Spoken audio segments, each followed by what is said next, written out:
Hey, what's up guys? Kane here with the XBLA fans, and I'm going to be giving you a quick taste of Extinction from Iron Galaxy and Modus. This game releases on Xbox One on April 10th, 2018 for $60.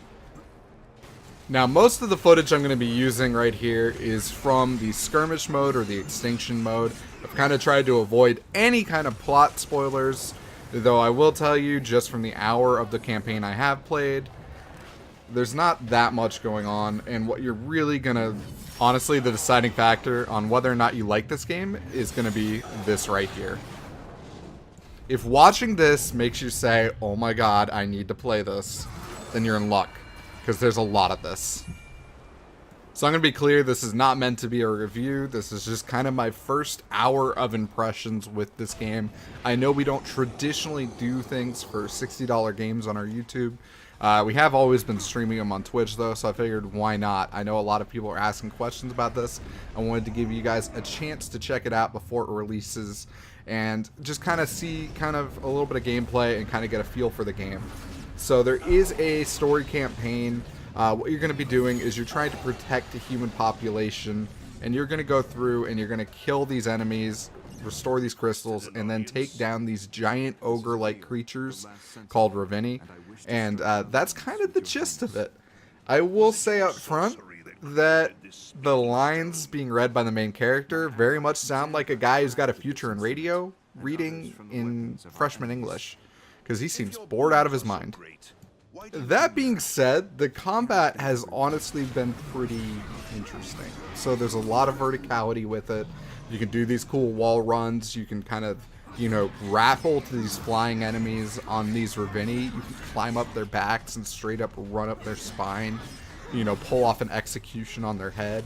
There's some kind of craziness that comes into this. And I've really actually been enjoying the skirmish mode and the extinction mode. Because the extinction mode is kind of like hordes and hordes of enemies. And one of the cool things about this one is you start to realize just how many different types of Ravenii there really are, because they all look a little bit different and they all have, slightly different armor combinations. So one thing you'll notice when you are fighting down these giant ogre-like creatures is you need to knock off their armor to be able to do kind of not a killing strike, but a wounding strike that's gonna, dismember part of their body. The game basically plays out where you're trying to save these civilians, and save the town from getting destroyed. You'll see these crystals. When you go to the crystal, you can hold a button, which is going to allow you to save the villagers there.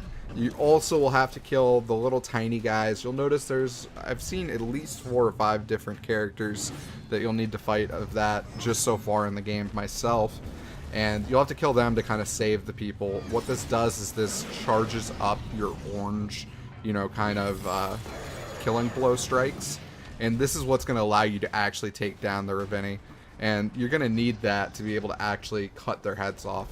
And it's very repetitive, but at the same time, it is pretty cool. So I've enjoyed just the kind of, scale I've been seeing in the game so far.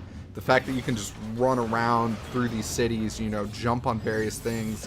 Like when you jump on a treetop, you kind of bounce. When you jump on, an awning, made of cloth, you bounce. You can do these cool things. You can kind of just wall run. You can grapple. You can kind of fly around in the sky a little bit. And that adds some cool things there. And I've really, really been enjoying actually taking down these stupidly huge creatures. Now, I'm someone who got way into something like Monster Hunter. So, just taking down something larger than you has always been fun to me. One thing I will say, though, is so far there hasn't really been a reason for me to want to take them down, other than I like taking them down. So the gameplay is fun enough that I've been enjoying just kind of running around like a crazy person, but I'm not sure how long it'll hold up for me personally, because unlike a game like Monster Hunter, I don't feel like I'm getting, constant progression for doing something that feels a little treadmill-y at times. Because it's obviously very similar each time you take them down. They are very strong creatures. If they hit you once, you are going to die. It's not like you're sitting there fighting something, supremely weak that you don't even have to worry about. Now, the little monsters, though, I've kind of almost had a little bit of a complaint just from what I played so far, where it seems like you can almost stun lock them. So there is a dodge in the game. but it's very rare you even need to use that dodge because you can kind of just continue to mash the X button and just be victorious that way. So, I mean, obviously I've only played about an hour of this game. I'm looking forward to going back to more of it. I will be streaming this on Wednesday, April 11th. So if you guys would like to check it out, join us on twitch.tv/XBLAfans. It'll be a good time to check out more of the game. I'm really looking forward to actually finishing it. I've been having fun with it, so for what that's worth, it is something that I feel like is a little simplistic at times, but at the same time, like, it is a core concept that's pretty fun. So I feel like if they could have expanded a little bit more on it, I would have definitely been all in on it. But as it is now, like, I'm still a little on the fence on recommending this myself. But obviously, check this out. Hopefully you guys enjoyed this video. Please do like and subscribe. It helps us out a ton. If you would like to know when we publish more quick taste videos and stuff, make sure you hit that bell next to the subscribe button so you get the alerts. If you guys enjoyed this video and you want to see more games like this being done for quick taste, please do let me know. We're more than happy to do things beyond just indie games, but we really focus on those right now. And if we know there's people wanting to see more, we'll do more. Anyways, guys, later.